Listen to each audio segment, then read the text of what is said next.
കോട്ടയം ജില്ലയിലെ കുമാരനല്ലൂരിൽ മീനച്ചിലാറിന്റെ പടിഞ്ഞാറേക്കരയിൽ നിന്ന് അല്പം മാറി സ്ഥിതി ചെയ്യുന്ന പ്രശസ്തമായൊരു പരാശക്തി ക്ഷേത്രമാണ് കുമാരനല്ലൂർ ഭഗവതി ക്ഷേത്രം. കോട്ടയം നഗരപ്രദേശത്തിന് ഉള്ളിൽ തന്നെയാണ് ഈ ക്ഷേത്രം. ഈ ക്ഷേത്രത്തിലെ മുഖ്യപ്രതിഷ്ഠ സാക്ഷാൽ ആദിപരാശക്തി ഭാവത്തിലുള്ള ഭഗവതിയാണ്. മധുര മീനാക്ഷി ചൈതന്യമാണ് ഭഗവതി എന്നാണ് വിശ്വാസം. കുമാരനല്ലൂരമ്മ എന്നിവിടുത്തെ ഭഗവതി അറിയപ്പെടുന്നു. ദുർഗ, പാർവതി, മഹാലക്ഷ്മി, മഹാസരസ്വതി, മഹാകാളി തുടങ്ങി പരാശക്തിയുടെ വിവിധ ഭാവങ്ങളിൽ ഭഗവതി ആരാധിക്കപ്പെടുന്നു.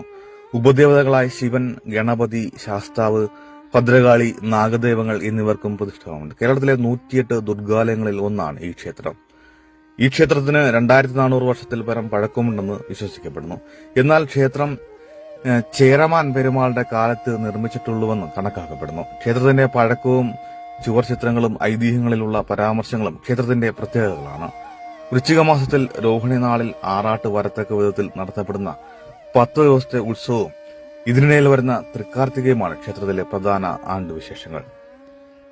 ദേവിയുടെ ജന്മദിനമായി കണക്കാക്കപ്പെടുന്ന തൃക്കാർത്തികയ്ക്കാണ് ആറാട്ടിനേക്കാൾ പ്രാധാന്യം. കൂടാതെ കന്നിമാസത്തിലെ നവരാത്രി, മീനമാസത്തിലെ പൂരനാൾ എന്നിവയും വിശേഷങ്ങളാണ്.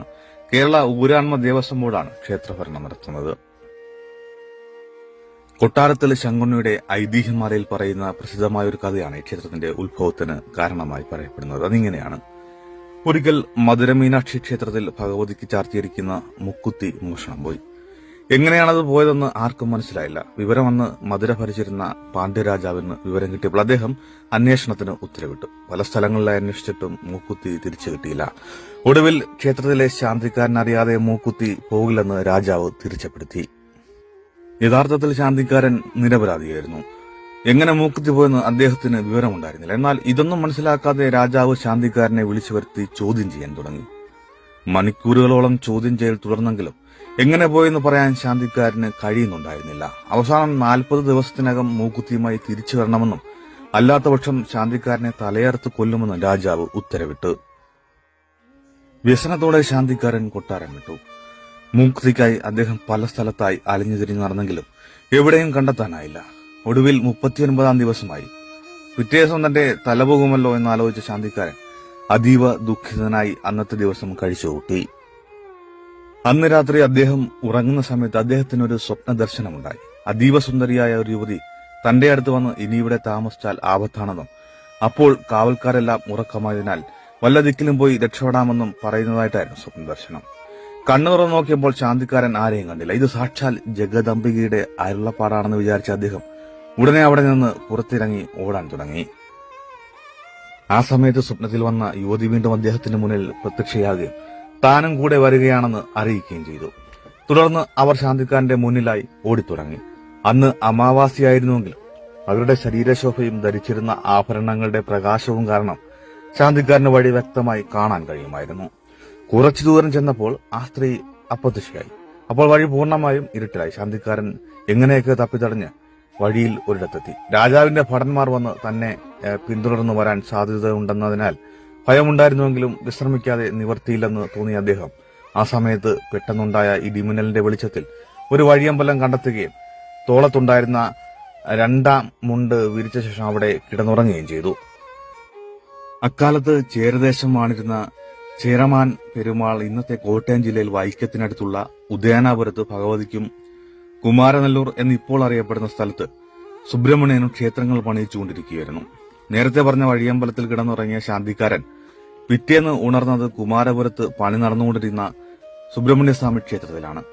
അത്ഭുതത്തോടെ അദ്ദേഹം ചുറ്റും നോക്കിയപ്പോൾ ശ്രീകോവിലിന്റെ പീഠത്തിൽ താൻ പൂജിച്ചിരുന്ന സാക്ഷാൽ മധുര മീനാക്ഷിയെ അദ്ദേഹത്തിന് കാണാനിടയായി.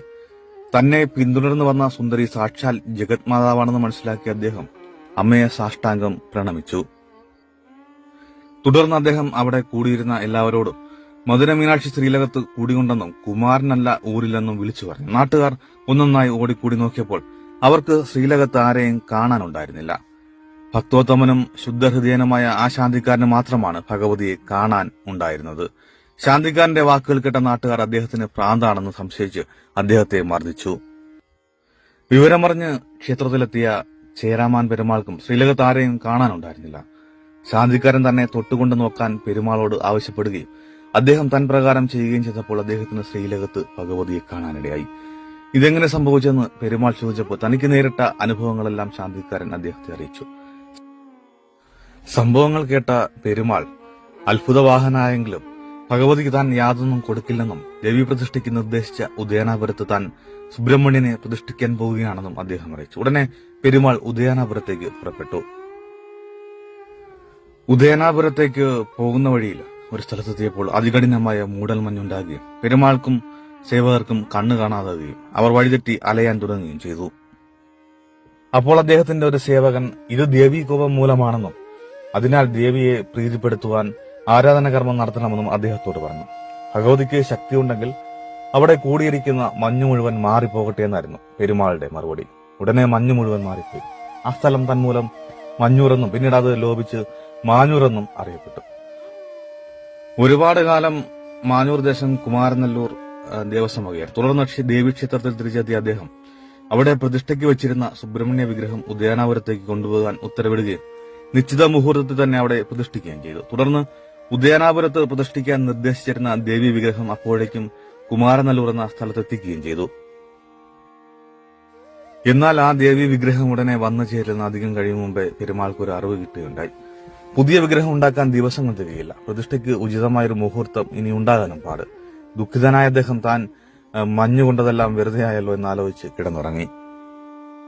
ആ സമയത്ത് അദ്ദേഹത്തിന് ഭഗവതിയുടെ ഒരു സ്വപ്ന ദർശനമുണ്ടായി. നിലവിൽ പ്രതിഷ്ഠിക്കാൻ നിർദ്ദേശിച്ച വിഗ്രഹത്തേക്കാൾ ഉചിതമായൊരു വിഗ്രഹം കുമാരനല്ലൂരിൽ നിന്ന് അല്പം വടക്ക് കിഴക്കുമാറി സ്ഥിതി ചെയ്യുന്ന വേദഗിരി എന്ന സ്ഥലത്തെ ഒരു മൂലയിൽ ഒരു കിണറ്റിൽ കിടപ്പുണ്ടെന്നും അതുകൊണ്ടുവന്ന് പ്രതിഷ്ഠ നടത്തിയാൽ മതിയെന്നും പരാശക്തി സ്വപ്നത്തിൽ അറിയി.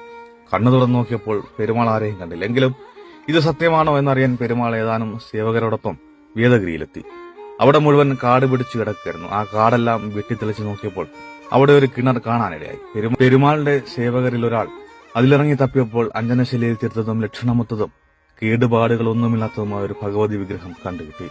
ചതുർബാഹുക്കളോടുകൂടി കൈകളിൽ ശംഖും ചക്രവും വരദകടിബദ്ധ മുദ്രകളും ധരിച്ച രൂപത്തിലുള്ളതായിരുന്നു ആ വിഗ്രഹം. തുടർന്ന് ആഘോഷപൂർവ്വം വിഗ്രഹം കുമാരനല്ലൂരിലെത്തിക്കുകയും നിശ്ചിത മുഹൂർത്തത്തിൽ തന്നെ ശ്രീലകത്ത് പ്രതിഷ്ഠിക്കുകയും ചെയ്തു. തുടർന്ന് അവിടുത്തെ നിത്യനിദാനം, ആട്ടവിശേഷങ്ങൾ തുടങ്ങിയവയും നിശ്ചയിച്ച പെരുമാൾ മധുരയിൽ നിന്ന് വന്ന ശാന്തിക്കാരനെ ക്ഷേത്രത്തിലെ ശാന്തിക്കാരനാക്കുകയും ചെയ്തു. ആ ശാന്തിക്കാരന്റെ കുടുംബത്തിലാണ് ഇപ്പോഴും ക്ഷേത്രത്തിൽ പൂജാധികാരം.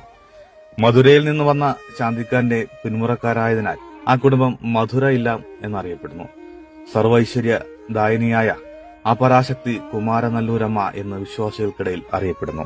ശ്രീപാർവതി, മഹാകാളി, മഹാലക്ഷ്മി, മഹാസരസ്വതി ഐക്യ സ്വരൂപിണിയായാണ് ശ്രീചക്രധാരണിയായ ഇവിടുത്തെ ഭഗവതി. ദേവിയുടെ കാളീഭാവമാണ് ആലിംഗൽ ഭഗവതി. കുമാരനല്ലൂർ ഭഗവതിയുടെ പിറന്നാൾ ദിനമാണ് തൃക്കാർത്തികയായി ആഘോഷിക്കുന്നത്. ഈ തൃക്കാർത്തിക ആഘോഷം ഏറെ പ്രസിദ്ധമാണ്. ഉത്സവകാലത്ത് എല്ലാ ദിവസവും ദേവിക്ക് ആറാട്ട് നടത്തുന്ന ക്ഷേത്രം കൂടിയാണിത്. കാർത്തിക നാളിലാണ് ഇവിടെ പള്ളിവേട്ട നടക്കുന്നത്. 10 ദിവസം നീണ്ടു നിൽക്കുന്നതാണ് ഇവിടുത്തെ ആഘോഷം. വൃശ്ചിക മാസത്തിൽ കാർത്തിക നാളിൽ തൃശൂർ വടക്കുന്നാഥ ക്ഷേത്രത്തിൽ ഒരിക്കൽ വില്വമംഗലം സ്വാമി എത്തുകയുണ്ട്. എന്നാൽ ശ്രീകോവിലിൽ വടക്കുന്നാഥന്റെ സാന്നിധ്യം അപ്പോഴില്ലെന്ന് തന്റെ ദിവ്യദൃഷ്ടി തിരിച്ചറിഞ്ഞ സ്വാമിയാർ വടക്കുന്നാഥനെ തേടി പുറത്തിറങ്ങുകയും തെക്കേ മതിലിന് സമീപം ഭഗവാന്റെ സാമീപ്യം അറിയുകയും ചെയ്തു. ആറാട്ട് കഴിഞ്ഞെത്തുന്ന കുമാരനല്ലൂർ ദേവിയെ കാണുവാനാണ് താൻ ഇവിടെ നിൽക്കുന്നതാണത്രേ വടക്കുന്നാഥൻ സ്വാമിയാരോട് പറഞ്ഞത്. അന്നു മുതൽ വൃശ്ചിക മാസത്തിലെ കാർത്തിക നാളിൽ വടക്കുന്നാഥ ക്ഷേത്രത്തിൽ മദ്യപൂജ നടക്കുന്നത് തെക്കുവശത്താണ്. വിശ്വസിച്ചാൽ കുമാരനല്ലൂർ അമ്മയെ വിശ്വസിച്ച് പ്രാർത്ഥിക്കുന്നവരെ ദേവി കൈവിടില്ല എന്നാണ് വിശ്വാസം.